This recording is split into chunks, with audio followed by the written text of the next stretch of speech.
Dialogue 11. The Trans-Universal. The entire universe is but a womb.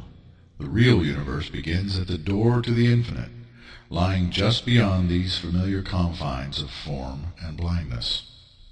The blazing light appears as if through a rift in the fabric of space-time and mundane consciousness. It is whiter than snow and brighter than 10,000 stars. It is blue like a flame of pure gas. It is red like sunset in the west, a passionate pinkish hue. It is the violet of a flower fashioned of neon. It is like pure and molten gold, and molten silver streaks it also. Yet all other colors are but hints and tints, for white like lightning is predominant and supreme over all competitors. It opens wide, birthing the souls and spirits of the enlightened ones. The vastness of space is dwarfed by its boundless depth and breadth, speckled as with stars that are like tiny pinholes of black, the doorways to innumerable realities. It is the place of beginnings, and a void filled with fluidic light and liquid expressions. Clouds roil and churn forever within its infinite expanse, boiling blobs as if within a lava lamp, never still, never at rest. The mind hangs before the nexus, suspended between illusion and truth, as the tiniest flicker of consciousness before limitless intelligence and tidal waves of emotion, so enormous and mighty as to wash away galaxies before them. It lives. Life it is. True death is within. Truth without deceptions. Madness threatens, for how can any finite being grasp the infinite?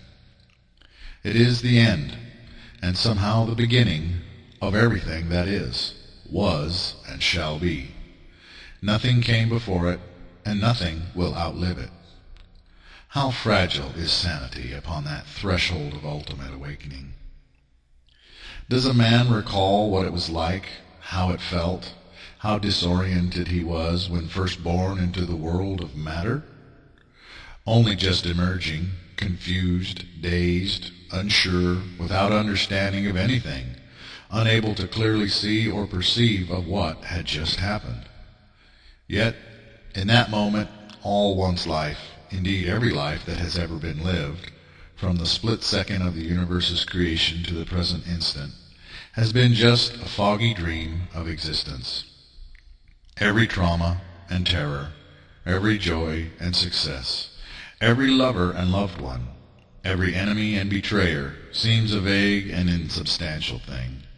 It is as when one wakes in the washed-out morning light, and the imaginings of the night fade to nothing, becoming mere shadows and bits of recollection. The onrushing waves of what is called God, so pale and limiting a term, reach out to embrace one as a father embraces a newborn. The infinite reaching to take us from the dark and dank womb, where we have spent countless lives. It is like a steamroller approaching an ant, causing minds to recoil in horror of it. O God, O my God, lift me high, leave me not now in this pocket of nothing. Carry me again to that place where I once flew among the eagles of heaven, among the lucid colored clouds of collective beings, colors that man has not conceived. How wondrous and awful are those emotional realms, so vast and incomprehensible, as to strike the ignorant and unprepared truly dead in the glimpse of them. I do not wonder, O God, why the dwellers in darkness flee from your splendor, or why the honored ones, given the smallest peek behind thy curtain, go utterly mad, or lose the power of sight and speech thereafter.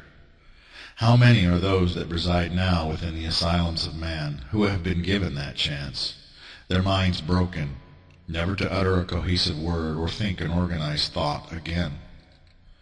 The fire will come, and all of mankind will then behold what lies behind that curtain of empty space and illusory time, the space that is full and can never be emptied. The fire of hell is the light of heaven. Creatures of darkness are consumed, and the children of light are illumined. Yet what of those like me, O God, neither good nor evil in fullness. We who are but old and draped in the grayness of long lives of great despair. What of we who are shadows and light, lost and found, loved and hated? What of us? You have seen yourself in the mirror of truth, and truth is what frightens away the shadows when confronted with what they truly are. The meek are consumed by bliss and cease to be separate. The wicked are imprisoned or driven into panicked flight across the universe. While the gray angels, the penitent ones, they come unto me and live, united and separate. Perpetual balance is attained within them. Dreamers dream, creators create, lovers are swept away in love. Haters are burned up in their hate, and yet the authentic are justified in truth and live forever and ever. So do not despair or fear. The way is open and prepared. It is nothing but fulfillment and the completion of your spiritual quest. For you were sent to reveal what is hidden and give voice to the unmanifested oneness, so that men and powers alike may know that I am, and that I do speak to them.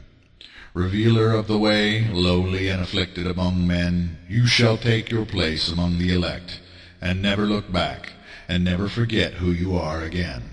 The mansion of real dreams exists and lives, and Uriel shall walk you to the gates of it. Amen and amen.